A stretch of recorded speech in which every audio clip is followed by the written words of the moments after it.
Hello students, आइए आज के वीडियो में हम सुनते हैं रामधारी सिंह दिनकर की रचना कुरुक्षेत्र के चतुर्थ सर्ग की व्याख्या। बच्चों, रामधारी सिंह दिनकर ने कुरुक्षेत्र नामक एक महाकाव्य प्रबंध काव्य लिखा। उसमें कवि ने महाभारत की जो कहानी है, जो कथा है, उसके कारणों आदि पर विचार किया है।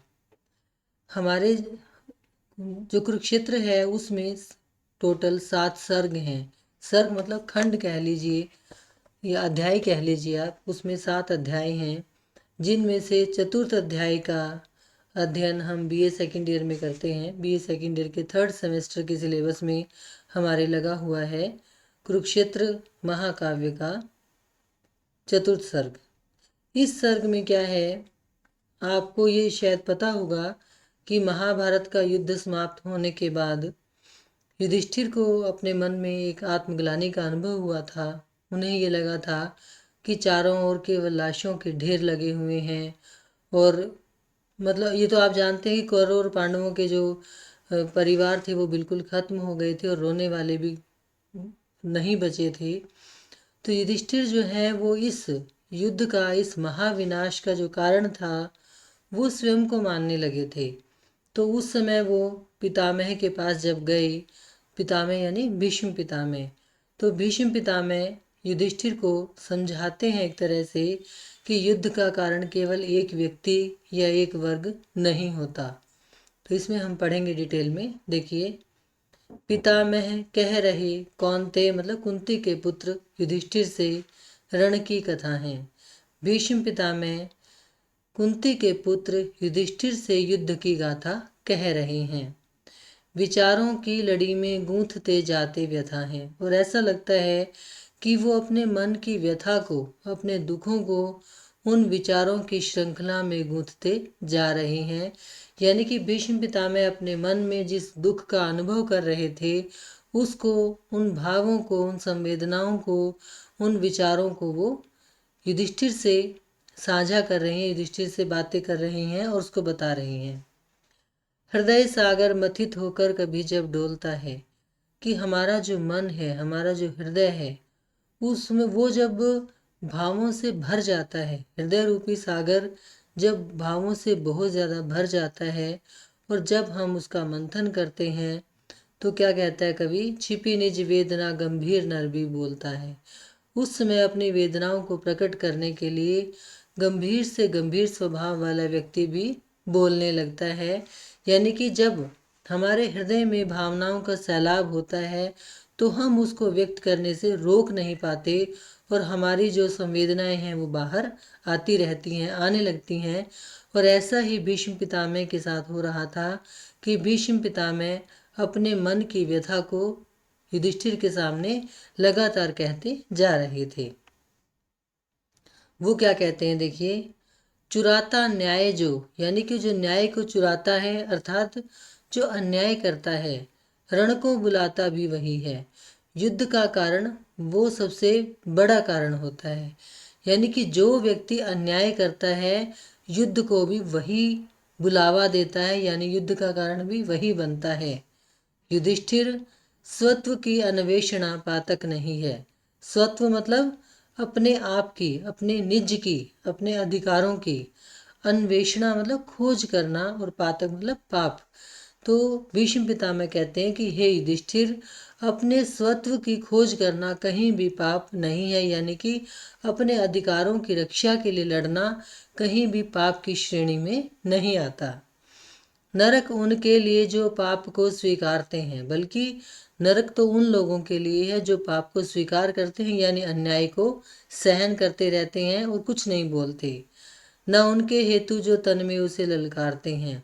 उनके लिए जो लोग पाप को सहन नहीं करते, अन्याय को सहन नहीं करते और उसको युद्ध भूमि में ललकारते हैं, वो पाप के भागी नहीं हैं। बल्कि पाप के भागी कौन है, जो नरक को भोगते रहते हैं और चुप रहते हैं।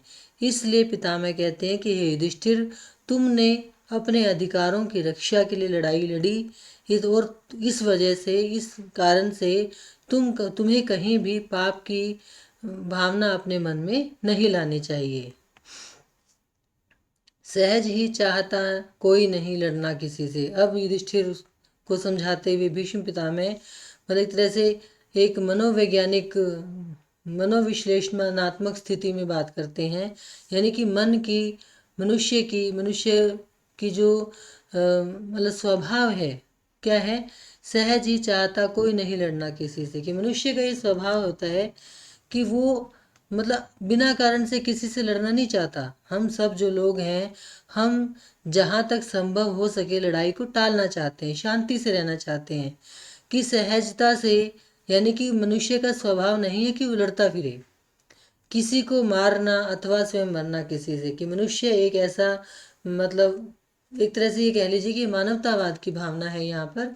कि कवि के माध्यम से, भीष्म पितामह के माध्यम से कवि ये कहता है कि मनुष्य मतलब जो साधारण व्यक्ति होता है वो कभी भी किसी से लड़ना नहीं चाहता बिना कारण के। ना तो वो खुद मरना चाहेगा और ना ही किसी को मारना चाहेगा। मतलब मनुष्य की प्रवृत्ति ऐसी नहीं होती कि वो किसी को मारे या स्वयं किसी से मर जाए।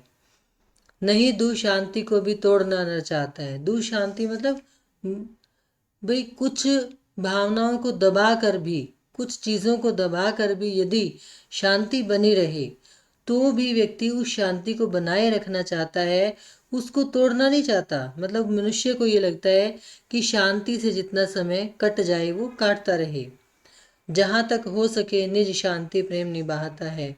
और इस प्रकार से जहाँ तक संभव हो सके मनुष्य अपना शांति के प्रति जो प्रेम का भाव है, यानी कि शांति प्रिय है वो, और उस प्रेम को वो निभाता है। यानी कि जहाँ तक संभव हो सके मनुष्य शांति से जीवन को जीना चाहता है। ना उसको लड़ना पसंद है, ना उसको मरना मारना पसंद है।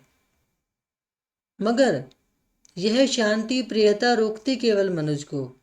लेकिन ये शांति प्रियता किस में है? जो मनुज है, यानी जो मनुष्य है, मतलब जिसके अंदर मानवता की भावना है, यानी ह्यूमैनिटी है। कि ये जो शांति प्रियता का निर्वाह करता है वो कौन करता है? जो मनुष्य है, मतलब सच्चे मायनों में, सच्चे अर्थों में जो मानव है। नहीं वो रोक पाती है दुराचारी धनुज को। वो व्यक्ति जो बुरे आचरण वाला है, जो धनुज है, यानी कि जो बेसिकली, जैसे हम कहते हैं बेसिकली ही खराब है। मतलब कि जो स्वाभाविक रूप से जिसकी नेचर है, जिसका स्वभाव है लड़ना या बुरे बर्ताव करना, बुरा व्यवहार करना, उस व्यक्ति को शांति प्रिय नहीं होती। उसका काम है लड़ना। वो तो मतलब बिना कारण के भी लड़ने लग जाता है। तो कवि कहता है या भीष्म पितामह कहते हैं कि ये जो शांति प्रियता है ये केवल जो मनुष्य है, जिसके अंदर मानवतावादी भावना है, वही उसको मतलब उसी को प्रिय होती है शांति। जो दुराचारी व्यक्ति होता है, बुरे व्यवहार वाला, बुरे स्वभाव वाला व्यक्ति होता है, उसको ये शांति प्रियता नहीं रोक सकती। धनुज का शिष्ट मानव को कभी पहचानता है। और जो धनुज है, यानी जो बुरी प्रवृत्ति वाला व्यक्ति है, वो शिष्ट मानव यानी जो शिष्टाचारी मनुष्य है उसको कभी नहीं पहचानता। मतलब उसको जो जो दुराचारी है, जो दुष्ट प्रवृत्ति का है, उसको शिष्टाचार से, मानवता से, प्रेम से, शांति से कोई लेना देना नहीं है। विनय को नीति कायर की सदा वह मानता है। वो तो बल्कि क्या करता है, अगर सामने वाला कुछ विनम्रता दिखाए, है ना, तो उसको लगता है ये कायर है। इसलिए जो दुराचारी है उसका स्वभाव है लड़ना, वो तो लड़ेगा। उस दुराचारी के सामने यदि हम विनम्रता दिखाएंगे तो वो केवल हमें कायर मानेगा, कमजोर मानेगा। मतलब आगे देखिए क्या कहते हैं वो, समय जो बीतता त्यों त्यों अवस्था घोर होती। और फिर इस प्रकार से जब समय, यानी कि जब एक बार अन्याय होने लगता है ना, फिर समय जैसे जैसे बीतता जाता है वैसे वैसे जो अवस्था होती है वो घोर हो जाती है। इसका मतलब क्या है कि जैसे मान लीजिए हमारे साथ एक अन्याय हुआ है ना, फिर दूसरा हुआ, फिर तीसरा हुआ। हम एक को सह लेंगे, दो को सह लेंगे, तीन को सह लेंगे, लेकिन जैसे जैसे टाइम बीतता जाए, जो दुराचारी है उसका काम है हमारे साथ बुरा व्यवहार करना, हमारे साथ अन्याय करना। वो करता जाएगा तो फिर एक समय ऐसा आएगा जो मानवतावादी व्यक्ति है, जो शिष्ट व्यक्ति है, वो भी मतलब फिर भड़क उठेगा, यानी कि वो फिर रोक नहीं पाएगा खुद को। ये वो वाली बात है कि जैसे जैसे समय बीतता है वैसे वैसे अवस्थाएं गंभीर होती जाती हैं, अन्याय की श्रृंखला बढ़कर कराल कठोर होती, और फिर वो अन्याय की जो श्रृंखला है, जो बेड़ी है, वो बढ़कर मजबूत होती जाती है, कठोर होती जाती है। मतलब एक आध तो कोई सहन भी कर ले, हर रोज ही अगर कुछ बुरा बुरा बुरा होता रहेगा तो एक ना एक दिन तो कोई बोलेगा ही ना। किसी दिन तब महाविस्फोट कोई फूटता है, और फिर जब वो अन्याय की श्रृंखला बढ़कर कठोर हो जाती है, बड़ी हो जाती है, भयंकर हो जाती है, तो फिर ना किसी दिन महाविस्फोट होता है। मनुज ले जान हाथों में धनुष पर टूटता है, और फिर वो मनुष्य जो शांति प्रिय था, जो शांति को बनाए रखने के लिए चुप बैठा था, वो अपनी जान को अपने हाथ में लेकर उस धनुष पर यानी अन्याय करने वाले पर टूट पड़ता है। यानी कि फिर वो मनुष्य अपनी जान की भी परवाह नहीं करता, और उसको लगता है कि जो होना है हो जाए, लेकिन मैं अब और अन्याय नहीं सहूंगा। न समझो किंतु इस विध्वंस के होते प्रणेता, समर के अग्रणी दो ही पराजित और जेता। तो भीष्म पितामह कहते हैं कि तुम ये मत सोचो कि जो ये विध्वंस हुआ, यानी कि जो युद्ध के बाद जो विनाश होता है, उसके प्रणेता यानी उसको जन्म देने वाले दो ही लोग नहीं होते। कौन से? समर के अग्रणी दो ही, यानी कि युद्ध में जो आगे आगे नजर आते हैं भी, एक पक्ष और एक विपक्ष, या दो दो टीम्स कह लीजिए, दो सेनाएं कह लीजिए, दो वर्ग कह लीजिए, दो श्रेणियां कह लीजिए। कौन से? पराजित और जेता, कि एक वो जो जीत गए एक वो जो हार गए। यानी कि जीतने और हारने वाले जो दो पक्ष हैं, वो चाहे देखने में युद्ध के अग्रणी दिखाई देते हैं कि ये दिखता है कि वही युद्ध के कारण है, लेकिन असल में वास्तव में उस महाविनाश के वो दो ही कारण नहीं होते। नहीं जलता निखिल संसार दो की आग से। जिस प्रकार से पूरा संसार, निखिल मतलब पूरा, समस्त संसार दो लोगों की आग से नहीं जलता, अवस्थित जो न जग दो चार ही के भाग से। जैसे केवल दो चार लोगों से संसार बनता नहीं है, वैसे ही दो चार लोगों के साथ चाहने से संसार खत्म भी नहीं होता। यानी कि अगर हम दो चार लोग मिलकर एक संसार को, एक दुनिया को नहीं बना सकते, तो उसको हम खत्म भी नहीं कर सकते। यानी कि युद्ध का जो कारण होता है, केवल एक या दो व्यक्ति या एक या दो पक्ष नहीं होते, बल्कि पूरा का पूरा जो समाज है, पूरा का पूरी जो सोसाइटी है, वो उसका कारण होती है। युधिष्ठिर क्या हुताशन शैल सहसा फूटता है। फिर वो पूछता है उससे, हुताशन शैल मतलब ज्वालामुखी पर्वत, कि वो युधिष्ठिर से पूछते हैं भीष्म पितामह कि तुम बताओ, क्या ज्वालामुखी पर्वत अचानक फूट जाता है? ये तो आप भी जानते हैं, ज्वालामुखी पर्वत कभी एक या 2 मिनट में अचानक से नहीं फूटता। कब फूटता है? जब पृथ्वी के अंदर जो ताप है, जो गर्मी है, जो ऊष्मा है, वो बढ़ती जाती है, बढ़ती जाती है, बढ़ती जाती है। हमें देखने में लगता है कि अचानक फूट गया, परंतु उसका जो कारण होता है वो बड़े समय से, सालों से कह लीजिए, चल रहा होता है। मतलब एक तरह से कहेंगे उसका जो प्रोसेस है, और फिर वो अचानक एक दिन से फूट पड़ता है। कभी क्या वज्र निर्धन व्योम से भी छूटता है। इसी वज्र मतलब बिजली, निर्धन मतलब बादलों से रहित। यहाँ निर्धन गरीब नहीं है, निर्धन मतलब बादलों से रहित, व्योम मतलब जो आसमान है। कि तुम ही बताओ हे युधिष्ठिर, क्या कभी बादलों से रहित आसमान से बिजली फूटती है? ये तो आप भी जानते हैं, जब बादल ना हो आसमान में तो बिजली नहीं चमकेगी। इसी प्रकार से यदि पृथ्वी के नीचे ऊष्मा ना हो तो ज्वालामुखी पर्वत नहीं फूटेगा। अनलगिरी फूटता जब ताप होता है अवनी में।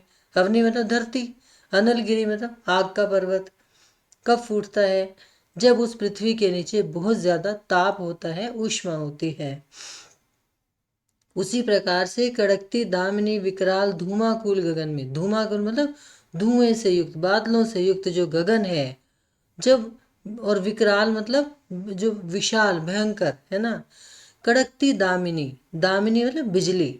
बिजली कब कड़कती है? जब पूरे आसमान में भयंकर बादल छाए हुए होते हैं। यानी कि जिस प्रकार से पृथ्वी के नीचे ताप निरंतर बढ़ता रहता है तो ज्वालामुखी फूटता है। बादलों में निरंतर बादल इकट्ठे होते आसमान में निरंतर बादल इकट्ठे होते रहते हैं, तब जाकर कहीं बिजली चमकती है। तो इस प्रकार से यदि ज्वालामुखी पर्वत कभी अचानक नहीं फूट सकता या बिजली कभी अचानक नहीं चमक सकती, उसी प्रकार से युद्ध कभी अचानक नहीं हो सकता। युद्ध के जो कारण होते हैं वो समाज में निरंतर धीरे धीरे धीरे धीरे इकट्ठे हो रहे होते हैं। तो अगला भाग हम अगले वीडियो में सुनेंगे। धन्यवाद।